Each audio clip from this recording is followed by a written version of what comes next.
Ooh, welcome back to another episode of All Things Everything presented by Gulf Coast Smoke. My name is Alonzo. And I'm Sabrina. And this is episode 85. How are you doing this week? I'm good. Staying busy. Just same old with the business, honestly. Yeah, it definitely is really busy right now. And it feels weird because I do remember times when we so badly wanted to get to this point. And then you get to this point and it's like super overwhelming. In a really good way, we feel very blessed because the glaze is still moving very, very well. And we are just so appreciative of your support. But it's like, it's just me and Sabrina.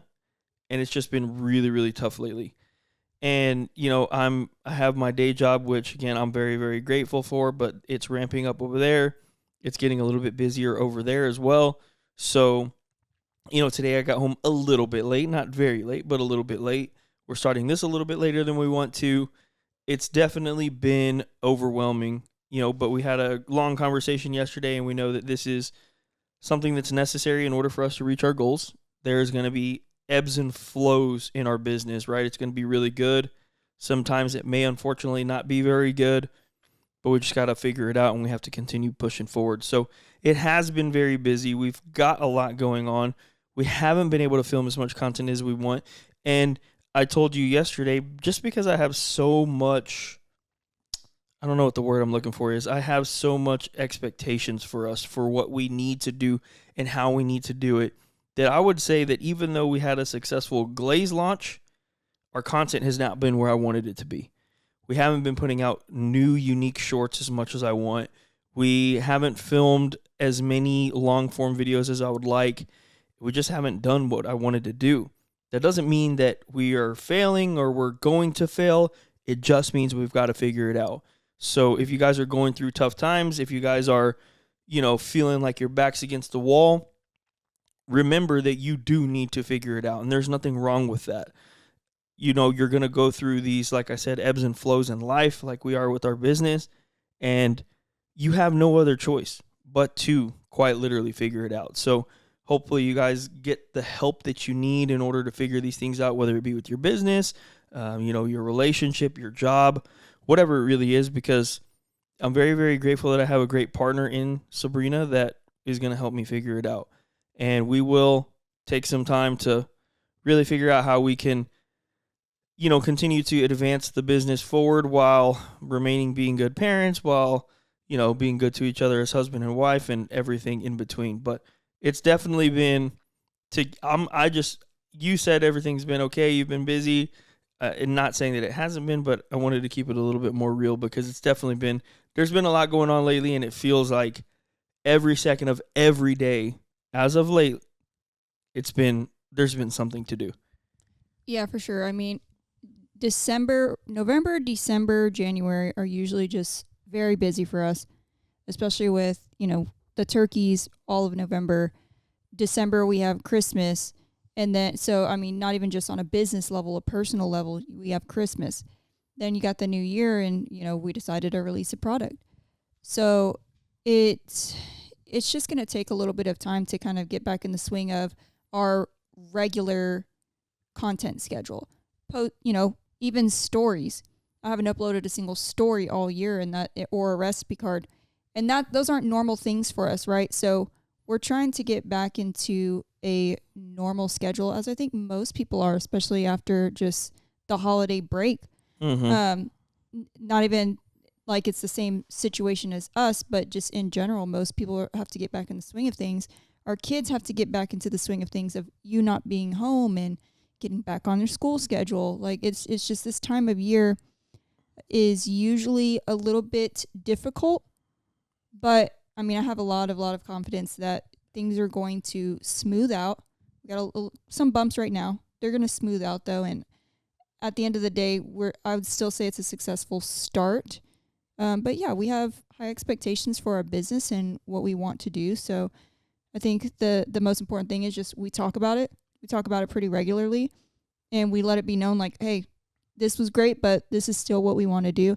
And we talked about this with New Year's, right? We don't ever have like, oh, I'm going to start this on January 1st. we don't really do resolutions, but we do have goals. And so we try to make it a point to, set realistic goals and also set, higher to reach goals that we want to accomplish throughout the year. So we're working on them, and I have a lot of confidence. Yeah, no doubt. I mean, I definitely have confidence in everything that we do, and especially it feels like you and I can accomplish anything together as long as we stick together, which is something that we most definitely are obviously going to do. So I have all the confidence in the world for sure. And at the end of the day, it's just one of those things where you get past it, you move forward, you continue to grow and grow and grow. So it's been busy. We are going to continue to push the pavement. We are going to continue to film videos and put out content, do this podcast, all that stuff. But a few of the things that we wanted to talk about today was this past weekend, we went to Seguin, Texas, and we competed in the CBA World Championship 2026 event. So this is around 150 teams, some of the best in the state, show up to Seguin, Texas, and battle it out for a world championship. So there was teams from 5 different countries as well as the United States, which qualifies it as a world championship. So if you win this event, you're labeled as a barbecue world champion, which is pretty cool. And it's just overall a really, really big event. They have the CBA award ceremony after the event. So like 2025 Team of the Year, congratulations to Carl Davis, Cast Iron Cookers. And congratulations, second overall, Stephen Oler, Big O's Barbecue. Just 2 great teams. They got those honors. And even though we've stayed outside of the barbecue world competition-wise, I keep up with what's going on and I see who's doing well. Carl Davis continues to just kill it right now, and it's just awesome to see. Caesar does really, really well still. Like I think Caesar was 3rd overall or 4th overall. Just overall an amazing cook as well. He's been consistently in that top 10 for years now, and he continues to just push and push and push when it comes to competition barbecue, which super proud of him, and just congratulations to him as well and everybody else that placed in the top 10. We didn't take part of the banquet because we didn't cook nearly enough to make it into any of those accolades, but it's a huge event, and we always look forward to going to Seguin, even though Seguin does not, for whatever reason, they don't seem to like our barbecue. But how did you feel the event went? Yeah, so, this was our first time competing since October of last year, but I still don't feel like we were, out of touch. I think that, cooking barbecue is cooking barbecue, whether it's competition or not. And the main thing you have to remember if you haven't competed in a long time is literally just maybe going over your recipes. That's about it. You can wait 6 months, I think, to have cooked a competition, and you're still going to be fine. Like I said, cooking is cooking. So we weren't really lacking any confidence as far as, going into cooking, this being our first competition in 3-4 months. Am I doing that math right? The last time that we competed was in October. So about 3 months. So, I was happy with the cook. I was also realistic. There was some aspects of it that we thought, oh, okay, that could have been better, but it was still good. Mm-hmm. I thought our chicken was outstanding, which we'll kind of get into how the cooks went and everything, but I thought our chicken was outstanding. I thought ribs were good as normal, and I thought pork was amazing. Mm-hmm. So let's kind of start with chicken. Yeah, so we've been running chicken thighs for a while now. We stuck with chicken thighs, which I'll be the first one to tell you. Sabrina's probably going to hate it, but I'm going to start cooking halves again. I don't really care. I'm just going to start cooking halves again because I feel like we make really, really good halves in our backyard, and if I keep it super simple just like that, I don't see how we do horrible. The thing with our thighs is sometimes we do really, really, really, really, really bad with them. I don't know how because I think they're delicious, but I plan on switching back to thighs. Back to halves. I plan on trying to make that work because I don't know. We've even cooked a whole chicken and half chickens lately, and they're just so good. And I kind of have it down to how I like to cook them now. With the Royal Oak charcoal on a kettle, to Zone Fire, and they always seem to turn out really, really good. So I plan on trying to run that again and hopefully hitting an IBCA soon so I can, test it and just kind of see how we would do. But yeah, I mean, our thighs I thought were super good. I really, really, truly did. And I mean, what did we get? 91st place? 96, I think. 96th place, and just horrible. I mean, a horrible placing, which at that point you're already out of the contest. You're pretty much out of the contest already. So 150 teams, we got 90, 91st, 96th, whatever it is, in the 90s. Horrible. And, it's crazy because we bit those thighs. I thought they were so incredible. My dad, Chance, Danielle all tasted the thighs, and they were like, yeah, this chicken is so good. Like, this is so fire. And my kids were eating it and loved it. Like, this was the first time in a really, really long time there was 0 thighs left over. Quite literally, 0 thighs left over out of 16. There was none. So I know everybody was liking the chicken, and it was a very, very good backyard chicken thigh. Obviously, it had the look, it had the injection, it had all that stuff, but it tasted like a backyard chicken thigh because we sear them off a little bit. We do a little bit of this, we do a little bit of that, and we try and make them taste like that. But they just, they hated them. I don't know what else to say. Yeah, I mean, with a big comp like this, there's always pros and cons, right? And I think there's I've talked about it before. I think there's that sweet spot when it comes to the number of teams. When you have too little, that can be bad. Also, when you have too many, that can be bad. But another thing is also, having enough judges. And I don't mind saying this. I don't like when I go to turn in and I hear that they need judges. I mean, I understand with a competition this big that it's going to happen, but that's what nobody wants to hear, because then you're having to pull from whoever's there at the competition. Could be family, could be friends. And I just don't think that is ideal when you're, and I'm not saying that affects your cook fully. I don't think so. I mean, if you cooked well, you cooked well, and if you didn't, you didn't. But I think mentally, when you hear that, you're like, I automatically thought who knows how we're going to do today, So I will say personally, that's not my favorite thing to hear. But I think for the most part, when it came to awards and you hear the same teams getting called, it's like, no, okay, well, they did something right. Whatever they were doing that day, the majority of judges enjoyed, right? So you can't blame it on those things specifically. But I will say, when you go to any competition, especially one that big, and you hear that, it definitely gets in your head like, who knows how the judging process is going to go. Yeah, I don't disagree at all. I don't disagree with you. But I feel like at the end of the day, my only job is to cook good barbecue that I think anybody will like. Doesn't matter who the judge is. But again, I hear what you're saying 100%. And most cooks don't like that. They don't like to see or hear that. So what you're saying is pretty common across the board. When that happens, people are not extremely happy. They're just not happy with it. But, it just kind of, it is what it is. Again, my goal is to just cook good barbecue that anybody will like, whether it be a judge that's been sitting there for 10 minutes or for 10 hours. That's my goal, right? But yeah, it didn't work out for us on the chicken. We had a very, very bad placing, and obviously at that moment, we did not know that we got a 91st or 96th, but we knew that, we didn't get a call. So we're like, okay, well, on to ribs, which I thought were really, really good. I feel like we always cook a really good rib. These specifically had lots of flavor, had lots of moisture, and I just felt really, really confident with them. I believe we were around the 40s on that, the 40 range, like I'll 40 to 45. While you're talking, yeah. Yeah, so we're around the 40 to 45 range, which, it's like, okay, well, I definitely thought they were better than that. I didn't necessarily think they were a first place rib, but I didn't expect them to be there. And so it's one of those things where it's like, okay, I haven't heard my name twice. You already hear some people getting calls, some really good teams, and you're like, okay, I don't think this is going my way.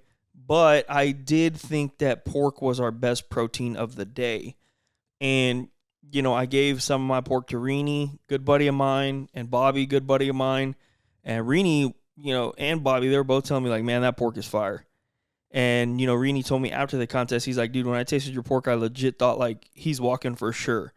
It tasted so good. It was perfectly tender. It was just a really, really good pork, which I felt the same exact way as well. And I did think that pork was our strongest cook, our strongest protein. And, there we go again, not hearing our name called at all. So 3 in a row, nothing. You're thinking, okay, I had to have gotten 16th, 16th, 16th, and then get like a first place brisket coming up in order for this to be anything worthwhile. And then so we get on to brisket, which you could talk about brisket a little bit. Well, and before we go to brisket, so ribs was a 74th ribs. I thought it was like 44th or something like that. Nah. What was pork? Pork was 52. I don't know where I got that number from. Yeah. Well, I think I know. But ribs, I thought were the ribs are always very consistent for us. So I thought ribs. I always feel like ribs have a chance to at least be up there in the placings. And the thing about this is they were calling the top 15, not just the top 10. So that makes it even worse in your head when you're like, okay, I hear nothing on chicken. I've heard nothing on ribs. And the pork, I thought that was some of the best pulled that we had ever put out. The monies were good. All around, I thought it was a very strong box. I always feel like pork is one of our prettiest boxes because there's just like ribs, there's not much you can do with it. Chicken, there's not much you can do with it. So the most creativity you have is going to be on your pork and on your brisket boxes. Mm-hmm. And I feel like pork boxes are always so beautiful. Of course, we always get that one random bad score on appearance, which I don't get. But I just thought all around pork was going to be the thing that really shined through for us. So yeah, it was very disappointing to not hear a pork call. So moving on to brisket, when we tried brisket, the texture was very good. I felt like our dunk and our our base that we normally put on it, I thought that was flavorful overall, but I thought our brisket itself lacked flavor. So, but the thing is we talk about this a lot, is competition can really be figured out in those last couple minutes. Whatever you do to it in the end can really determine how it does. So I thought that even with the brisket that to me wasn't the most flavorful, I felt like everything we added to it made it just as good as any that we put in. And I thought the texture was good. And so, I thought it had a chance. I really did. I thought it had a chance too. And I believe we walked away with a 40th place brisket. Yeah, that's probably where I got that 40th from. But that was our best. Yeah. Out of all the things. Yeah, and I definitely, it makes you laugh a little bit because I definitely thought it was the worst protein. Right. I thought it was the worst protein out of all of them for sure. But they disagreed and they liked the brisket. Well, they didn't like it, but they liked it the best out of everything that we turned in. So it was overall a really, really disappointing weekend. And I think we got 61st overall? Yep, 61st Yeah, so we got 61st overall out of 150 teams-ish. I don't know the exact number, and we're not going to look it up. But, yeah, it was unfortunately a super uneventful event for us, for you and I. And it was obviously pretty disappointing. We did not do anything that we wanted to do competition-wise. We did run out of the new trailer, and it was difficult because we have nothing set up in it. No lights. We have no lights. We have no AC. We have no, power outlets, nothing. So we were running off of battery-operated lights and a fan and then a little heater in the morning. It was definitely difficult, but it ended up being okay enough, and we're going to start working on the trailer now. So that's just going to be something that we get hopefully sooner rather than later. Now, that being said, we didn't have the greatest weekend, but our kids also cooked. So talk about that a little bit. Yeah, so the kids cooked pork chops. Kids' Q was pork chops. So that was Friday night. And, the kids get really excited to cook. And I feel like anytime it's pork chop and steak, they have a lot of fun because they like using those grill grates. It's really easy to use. And so they had a lot of fun cooking. I felt like there was a lot of kids competing. So I thought that was going to be great because the past couple ones that they had done were like small groups of kids, right? So they were all really, really excited. They're all, for the most part, half of our kids, the 2/3 are competing against each other, right? But we always try to instill in them, like, no matter what happens, if one of you gets a call, let's be happy for each other and don't be too hard on yourself and just have fun. And the same thing if you get no calls, be happy for who gets called and just don't let that deter you from trying again, right? So the awards come along and they called out the top 5. So 5th place, nothing. 4th place, nothing. 3rd, nothing. 2nd, nothing. And, that's out of our 3 kids, or 2, I guess, if the 2 were in the junior. But, yeah, I guess from your perspective, what were you thinking after that? Yeah, I mean, I don't really know. Obviously at that point we're like, dang, I don't even really know, because I had my phone out and I was like videoing 5, 4, 3, 2, and I just like started it just in case, just in case the kids got to walk, and that didn't happen, but I actually started the video again for first place, and they're like, okay, and in first place, and they start playing the song, and you can even watch the video because I posted the video.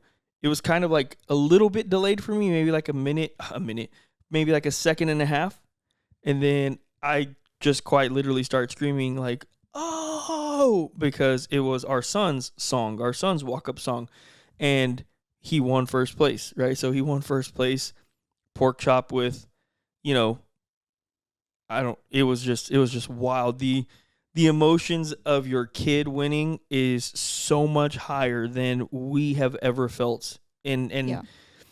We've hit some really big first place calls. We've gotten our fair share of GCs. We've done some cool things in competition barbecue. Never once have I gotten up and screamed. Never once. I do not personally, I don't want to be that person.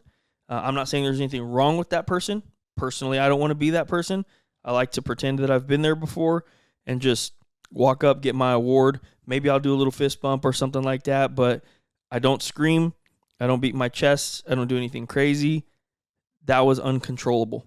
I was quite literally unable to control my emotions in that moment, because hearing my son's song for first place pork chop was it was like, I was just so happy. I could believe it because they practiced at the house and the pork chops were so good. Yeah. And so I could believe it, but it was just, I was shocked. I was excited. I was happy, just super emotional, just screaming on the way up. And, it was just a blessing to watch and to see him, get first place at a huge event like that. Is just so cool. It's crazy because my son so far has hit on pork chops and my daughter Penny hits on steak.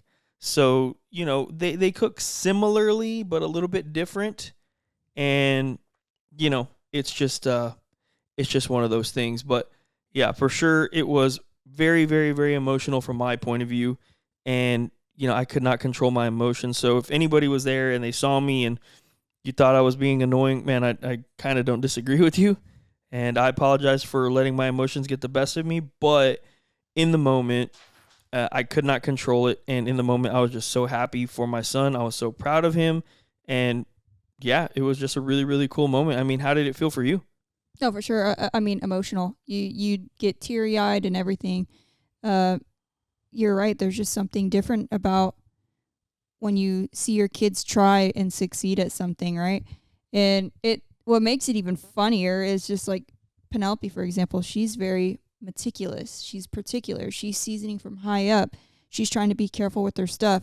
She's trying to make sure that she's being precise. And, Piper is kind of somewhere in the middle there.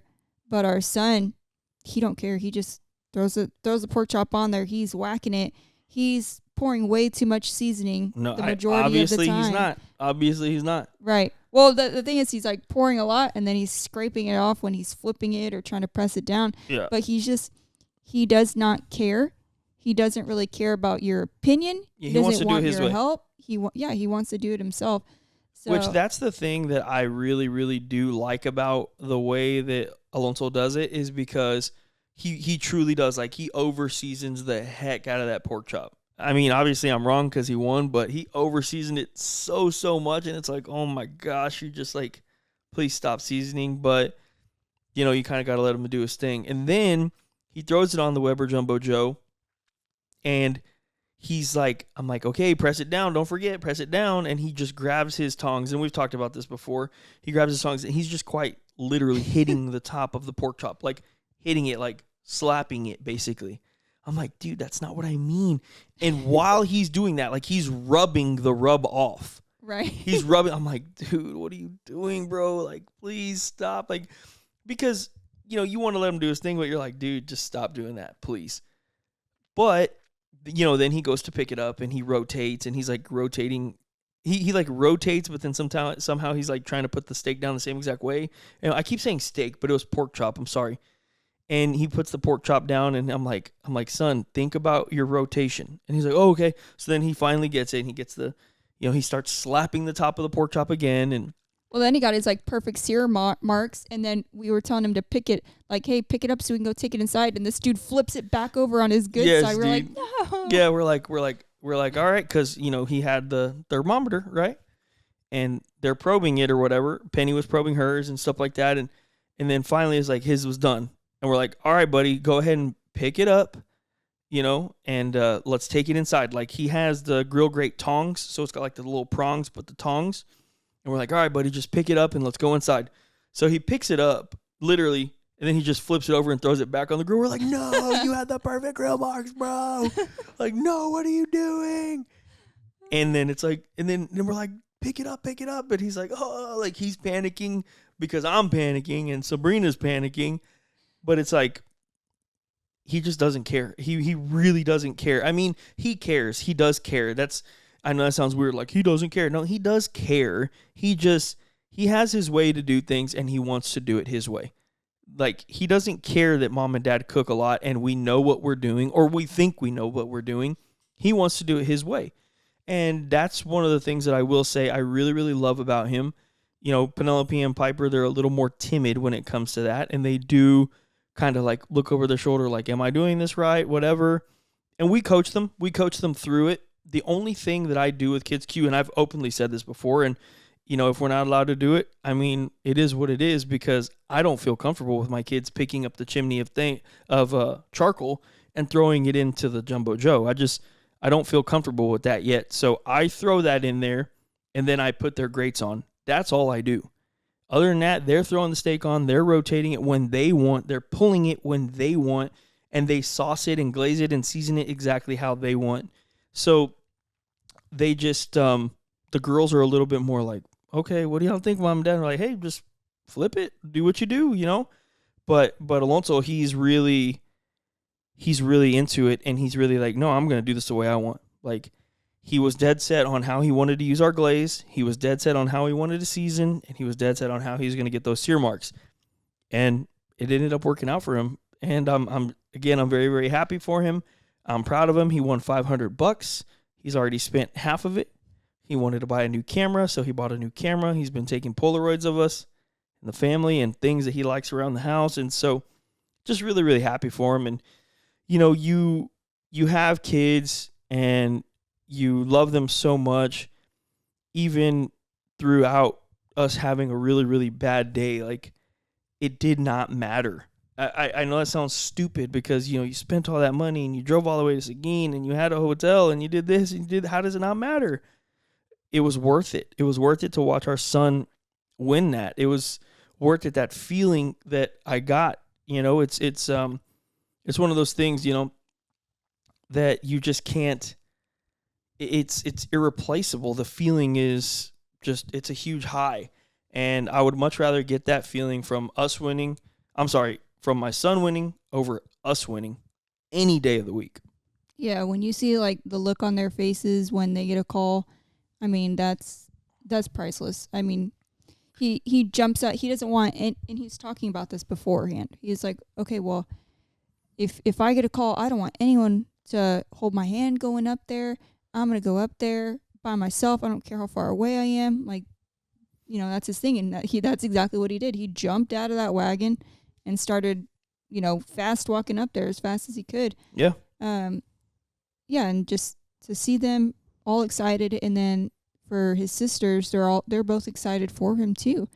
So I think it's just a good learning experience for the kids to try something out of their comfort zone, to learn how to be a good winner and learn how to also be a good loser. Yeah. And also learn how to support each other, because we do a lot of things as a family. And when they do Kids Q, they're all doing it. So you just have to kind of learn that sometimes you're going to win. Sometimes you're going to lose. Yep. Sometimes none of you are going to win. I mean, it just happens. Sometimes two of you guys are going to win and one of you guys and that's Right. what we told them. Like you mentioned it already. We told them before they did this, hey, look, the most important thing here is have fun, win with grace, and lose with grace. We don't lose and start throwing stuff. We don't win and start going crazy. Again, I kind of went against my own rule because I could not help it. But, if he wins again, hopefully he does. If he wins again, hopefully I can keep my emotions in check a little bit better, because I don't regret it, but I just, that's not how I like to be, right? And that's not how I want my kids to think that they should be. So, gonna try and keep that in check. If it ever happens again, I really hope that it does. And yeah, I was just really, really happy overall with the weekend because of that. Even though we didn't do the greatest, it is what it is. You move on. You go to the next one and you try your hardest again. And that's really all that you can do. And there's really nothing else to think about when it comes to that. I mean, we had a good cook, a really, really good cook, and didn't work out. Yeah, It is what it is. The brisket is the one thing I was disappointed with, but again, it was not bad at all. It just didn't have as much flavor as I wanted. Yeah. So, it is what it is, and onward and upward for sure. That CBA World Champs is one of those ones that you have to try. You have to try.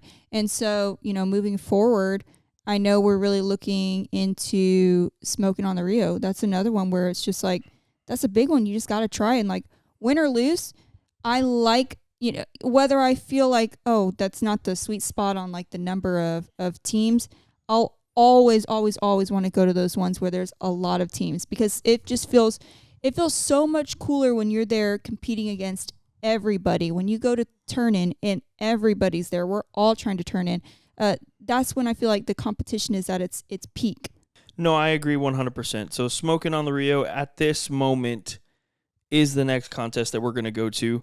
There could potentially be one in between. It's just going to depend on a few things. And if I go, it's going to be just me and my dad, and it's going to be without Sabrina, which is something I haven't done in a while, but I am okay with doing. I prefer not to do it if I don't have to, but this would be a situation where I would have to make that decision. I either go without you or I don't go at all.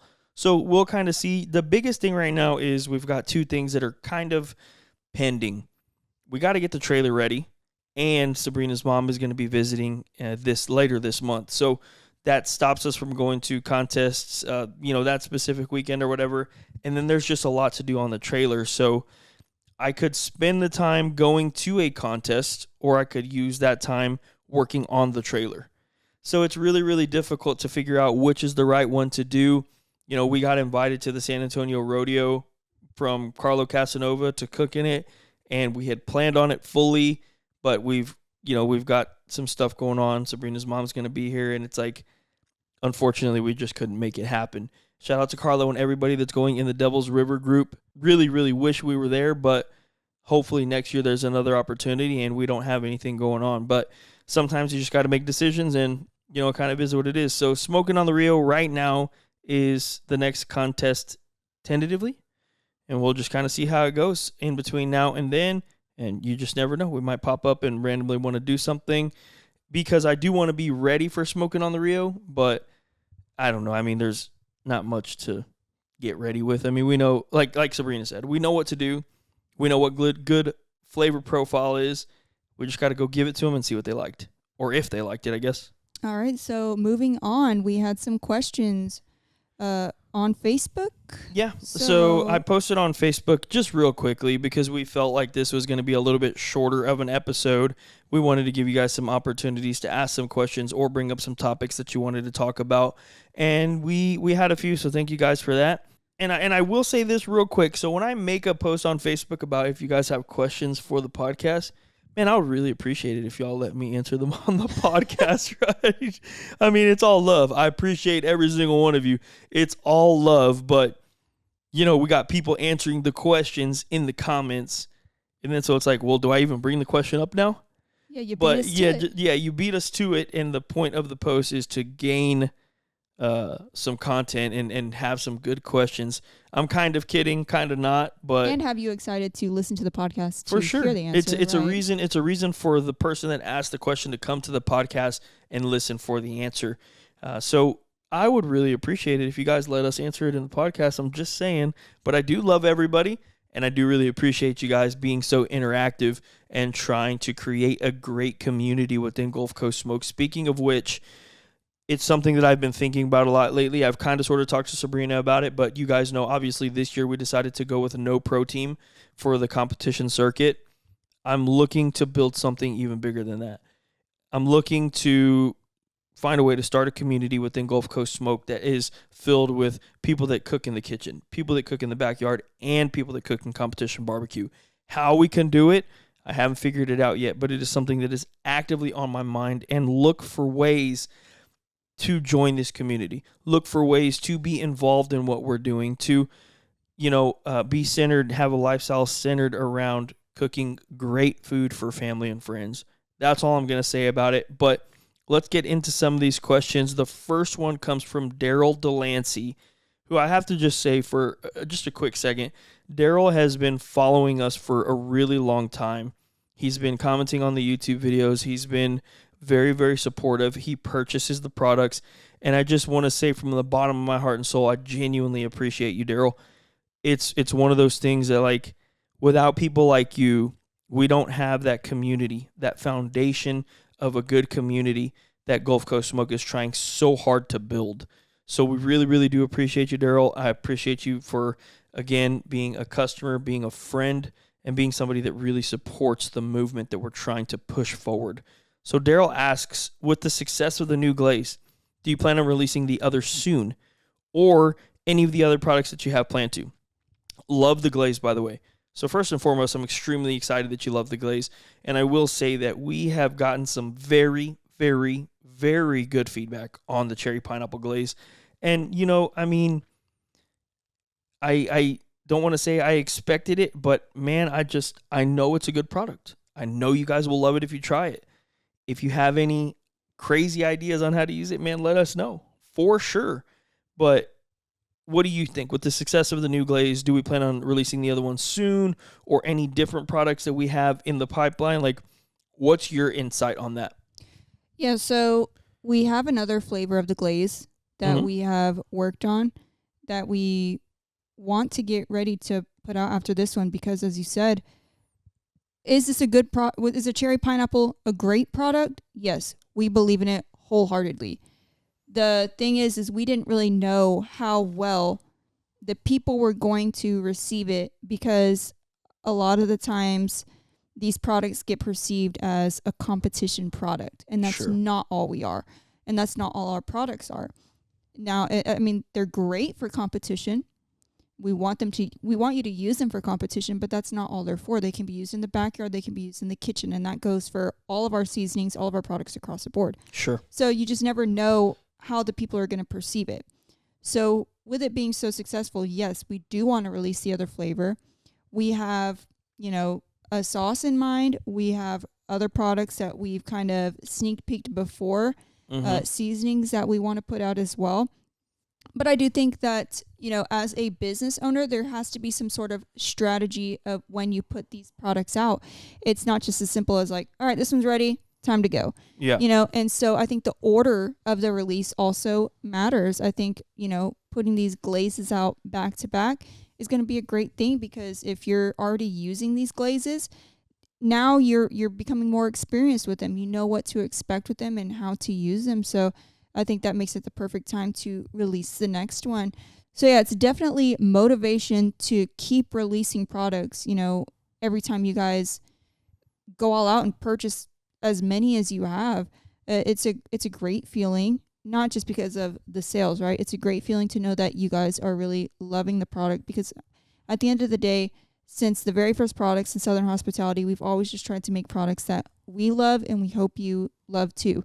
It's never been about like, I just got to make as many as I can. I got to make as much money as I can.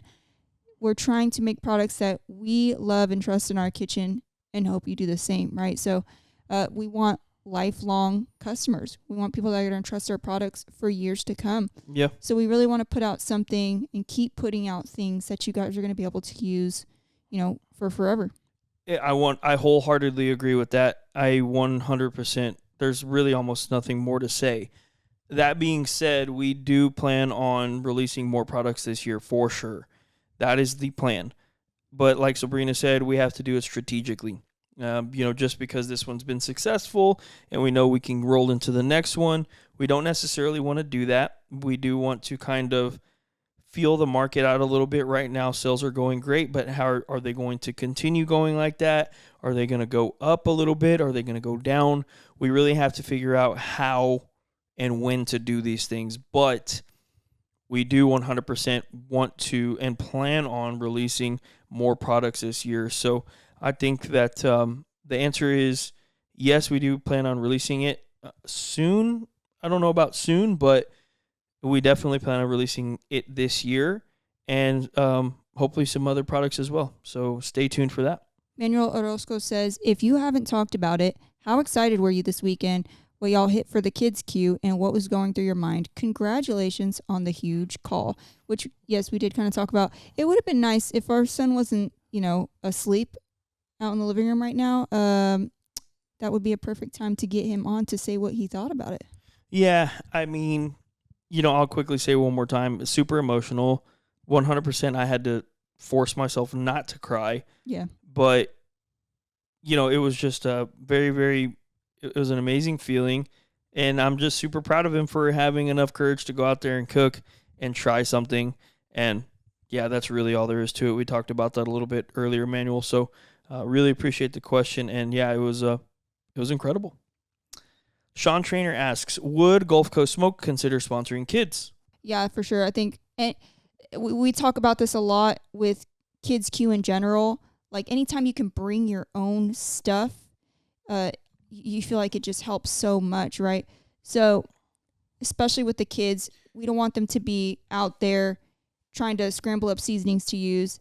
We would definitely be open to sending them seasonings and glazes so that, for a kid, you want them to feel confident out there. Most Sure. of us adult cooks, we know what to expect out there. You want the kids to be confident in what they're doing, especially some of them if it's their first time and maybe they're a little bit timid around the fire. They don't really know how it's going to go. You just want them to feel confident. So if we can do anything to help those kids feel confident cooking out there, I mean, yeah, we definitely want to do that. So if you have any kids that you think would benefit from being a part of our team per se, 100% reach out or have them reach out. Well, don't have them reach out. Maybe Yeah. have their parents reach out to us so we can talk about it. We can see how we can help and we can see what products they like to use or what products they're interested in. We send stuff to high school teams all the time. Like all the time. You actually wouldn't, you probably wouldn't believe me if I told you how much stuff we've sent out to high school teams. And it's completely okay because this is the future of everything that we do. This is not just about barbecue. This is about, learning discipline. This is about cooking good food. And these are our children.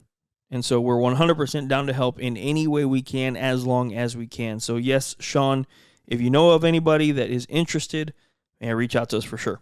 Fabian Cerna says, is your glaze available in Corpus? Yes, sir, it is. It's available at Montrose Meat Market, Borai Craft, and then in Rockport, it's available at Tuttle's Meat Market. In Woodsboro, it's available at Tuttle's Meat Market. In Victoria, it's available at the Chopping Block. I know that's a little bit far from Corpus, but I just options if you're around Corpus. So those are all within an hour and 15 of Corpus. So if you're in any of the surrounding areas, 100% there's options. You can also go to Portland and get it from us. Yeah, that right there is a great point. You can always go to GulfCoastSmoke.com and you can place an order for local pickup, and we can meet you at our office that we have here in Portland, Texas. So it's just right over the bridge from Corpus. Just let us know how we can help, and we're 100% there. We do like to push the people that have retail locations and carry our products, but we are always an option if you guys are interested.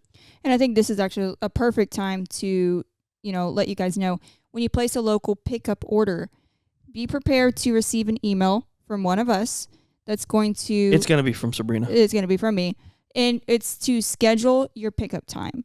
So all you have to do is let me know what day and time during the week that you can pick up your order. And it's as simple as that. You meet us at our pickup location. So I know we've had some confusion recently on how that works, but I feel like this is a good time to explain it. Yeah, really appreciate that. Sabrina does handle all of those orders. Well, I may handle some like on the weekends, but 90% of the time it's going to be Sabrina. So expect that email, and we are glad to help out with anything. And that just goes to also, sometimes I get people reaching out via Facebook and stuff, and I'll tell you what, as much as I want to, it's so hard to run the business like that. We really would appreciate it if you guys kind of helped us out a little bit, helped us become a little bit more legit, and send us an email. We have the email support@gulfcoastsmoke.com. If you guys ever need anything from us, man, let us know. I promise you we're here to help.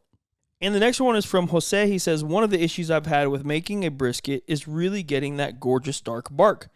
I have a tendency of smoking my brisket low and slow, and the binder that I use is mustard. But I feel like it has a tendency to rub the bark off easily when I use it. So I would love a deep conversation about how to get the perfect bark on a brisket and other cool recipes involving brisket. Thanks. So this is how I would make the perfect brisket. If you feel like your mustard or your binder is really not helping your bark and it's hurting it, like it's allowing everything to rub off really easily, you're definitely putting too much. When you're putting a binder on, you do not need that much. It's just a really, really light line of mustard or hot sauce or pickle juice or water or Worcestershire sauce or whatever. Have fun with it. Now, I will say this much. You definitely do not need a binder, especially with brisket. It's a large hunk of meat, and that seasoning is going to stick to it. It's going to pull some moisture out, and it's just going to create a really, really good bark based off of these things. Now, something that's really, really important, if you're trying to make a good brisket, one of the things you absolutely need to make sure that you're doing is you need to make sure that you are using 16 mesh black pepper, and you're using plenty of it. Maybe it doesn't have to be 16 mesh. Maybe it can be 20 or another mesh. You want a thicker granule of a black pepper, and you do want to make sure that you're using plenty. It's a huge piece of meat. It can handle salt. It can handle pepper. My favorite way to make brisket is by using Southern Belle or Trifecta and adding extra black pepper on top, because it is so important and it is so vital when it comes to building that beautiful bark.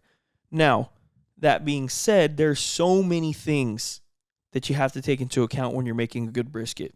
The biggest one being fat render. And I talk about it a lot, and I'm sure people are probably so tired of hearing me say those two words, fat render or rendered fat. But it is just that important. Truly, it is just that important. You want to smoke that brisket long enough to where that fat is no longer white. It gets pillowy. It gets yellow. It gets a little squishy. And you can almost poke through it with your finger.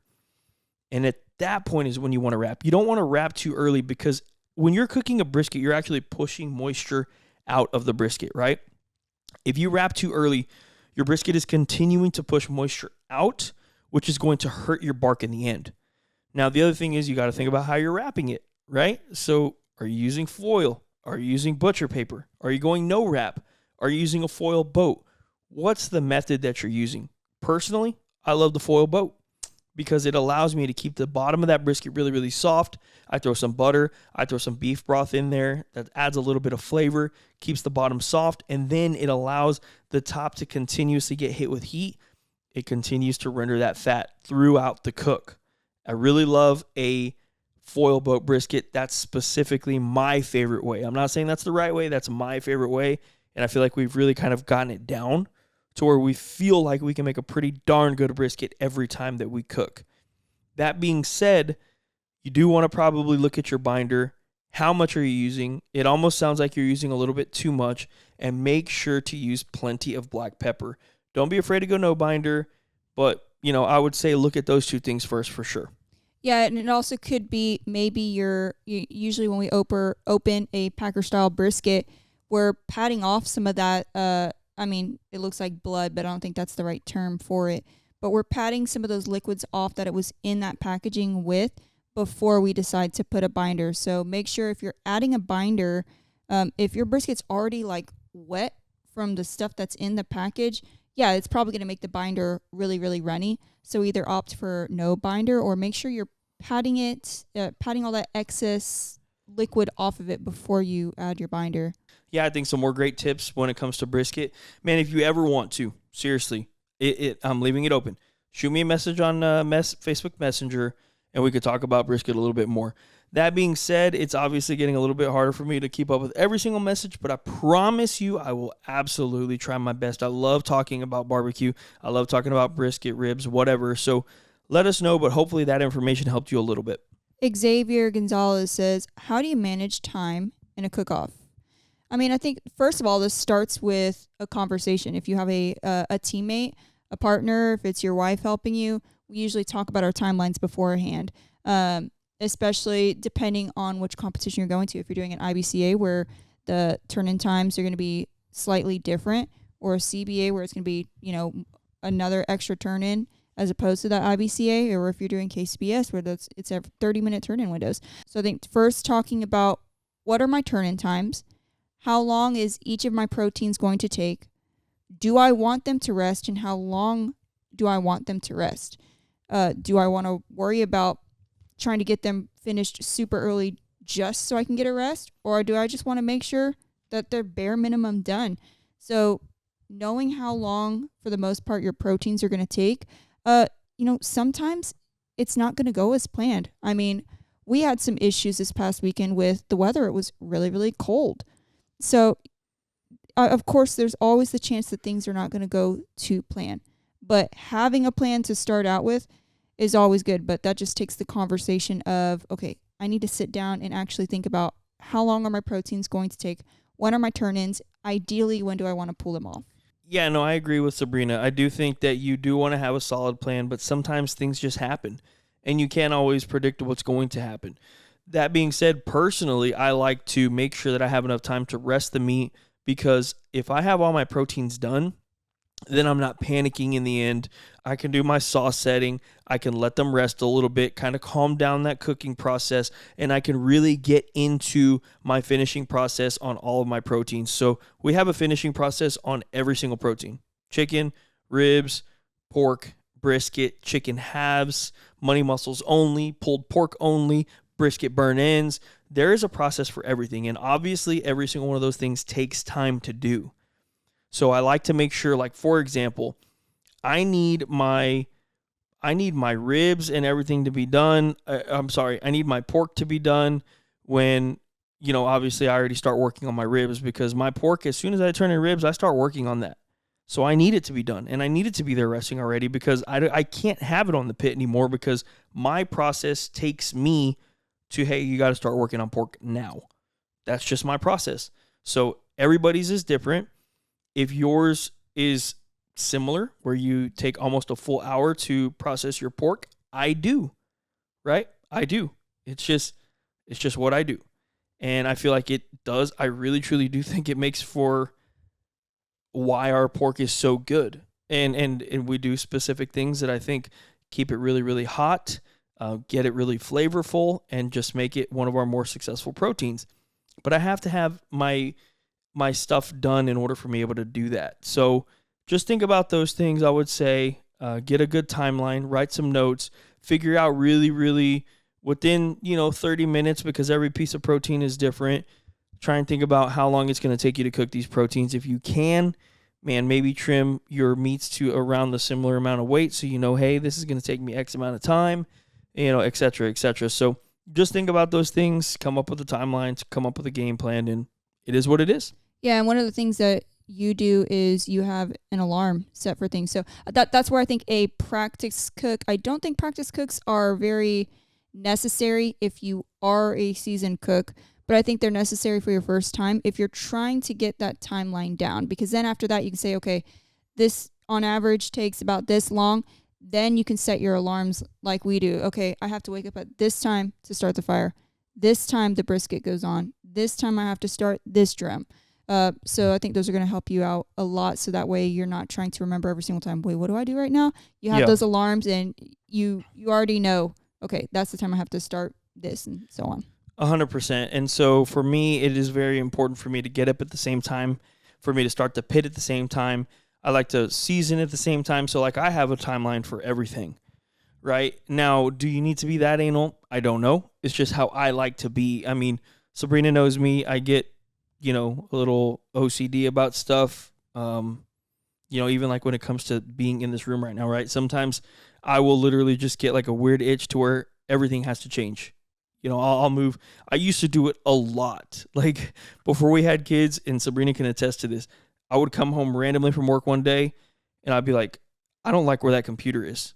And I'm going to move it to this side. But in order for me to move it to this side, man, my TV's got to move there. And this, so like, that's just how I am. I like to have a plan for everything. So I know what time I'm waking up. I know what time that pit is getting lit. And I know what time I should be at my target temps and I should be cooking.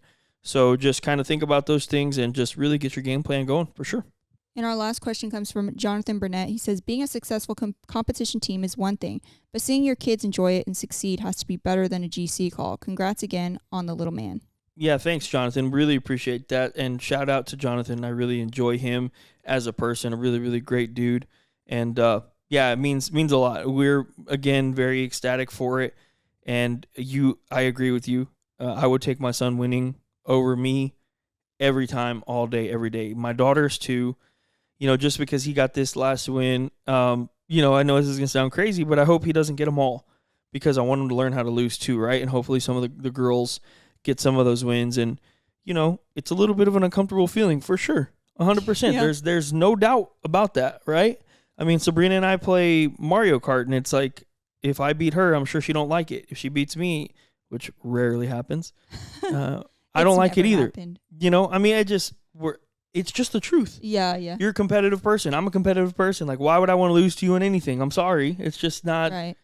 But I don't want him to win every time because I want him to learn to lose too. It's part of life. We're all going to lose. We're all going to win. It just is what it is.